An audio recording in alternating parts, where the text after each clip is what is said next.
29 დეკემბერს 12 საათზე გორის სასამართლოს წინ ვახოფიცხელაურის მხარდამჭერი აქცია გაიმართება. სასამართლო განიხილავს ადმინისტრაციულ სამართალდარღვევის ოქმს, რომლის მიხედვით ვახოფიცხელაურმა დაკავებისას პოლიციას წინააღმდეგობა გაუწია. ვახოფიცხელაურის მეუღლის თქმით, სინამდვილეში ვახოფიცხელაური 6 საათის განმავლობაში გატაცებული ჰყავდათ. ადმინისტრაციულ საქმეს მოსამართლე ნინო გერგაული განიხილავს. ცნობისთვის ვახოფიცხელაური დაკავებულია ასევე თბილისში პრეზიდენტის სასახლესთან განვითარებულ მოვლენებთან დაკავშირებით. კონკრეტულად 4 ოქტომბრის საქმეზე ვახტანგ ფიცხელაური დააკავეს 6 ოქტომბერს და 6 ოქტომბერს მისი დაკავება ორჯერ განხორციელდა. ერთი, როგორც აცხადებენ, ვითომ ადმინისტრაციული წესით მოხდა მისი დაკავება და შემდეგ უკვე გამოსული არ იყო პოლიციის დაწესებულებიდან, რომ ხელახლა მოხდა მისი დაკავება უკვე სისხლის სამართლის წესით. ეს რა თქმა უნდა, ეს ადმინისტრაციული, ეგრეთ წოდებული ადმინისტრაციული დაკავება იყო აბსოლუტურად ფორმალური.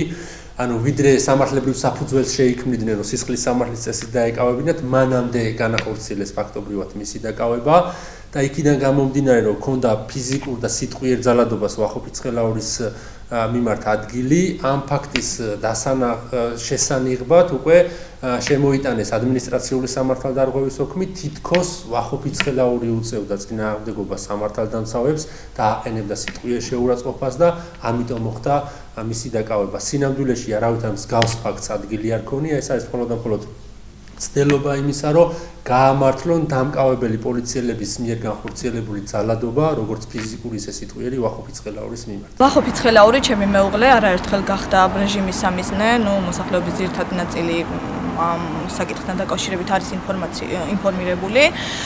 თუმცა ამ ეტაპზე აღმოვაჩინეთ, რომ ვახოს წინააღმდეგ კიდევ ახალი დევნა აქვს დაწყებული რეჟიმს და რეალურად იმ დროზე, როდესაც ის იყო გატაცებული, აღძრული აქვს ადმინისტრაციული საქმე, რომელსაც მოსამართლე ნინო გერგაული განიხილავს. საქმე განიხილება 29 დეკემბერს გორის რაიონულ სასამართლოში, მოსამართლე ვახსენე უკვე ვინც იქნება. პირველის ნახევარზე, ამიტომაც სულ ნახევარი საათით ადრე, 12 საათზე, გთხოვთ რომ მოხვიდეთ სასამართლოსთან და სოლიდარობა გამოუცხადოთ ვახოს. სოლიდარობა ჭირდება ადამიანს იმ მარტივი მიზეზის გამო, რომ აი ამ 6 საათის განმავლობაში საერთოდ გამქრალი იყო, სამართლებრივ სივრცეში არ არსებობდა, არის ნაცემი, აყენებდნენ მორალურ შეურაცხყოფას და ცდილობდნენ იმ, არ ვიცი, 4 ოქტომბრის ფაქტებთან დაკავშირებით მისი ღირსების შელახვას და სინამდვილეში ვახო უნდა ედავებოდეს სისტემას, რომ რა უფლებით მცემეთ, რა უფლებით დამამცირეთ, რა უფლებით გამიტაცეთ, რა უფლებით გამაქრეთ, რა უფლებით არ გადმომეცით ოქმი, რა უფლებით არ გამაფრთხილებინეთ ჩემი ოჯახის წევრები, რატომ ვიძებნებოდი, არ ვიცი, 6 საათი კი არა, მეტი ვეძებდი, ღამის 2-ის ნახევარზე აღმოვაჩინე. თუმცა ამ რეჟიმის პირობებში მოცემულობა პირიქით არის და მე გთხოვთ რომ დღეს დაუჭიროთ ვახოს მხარი, იმიტომ რომ ხვალ არ იყო თქვენ, ან არ იყო მე.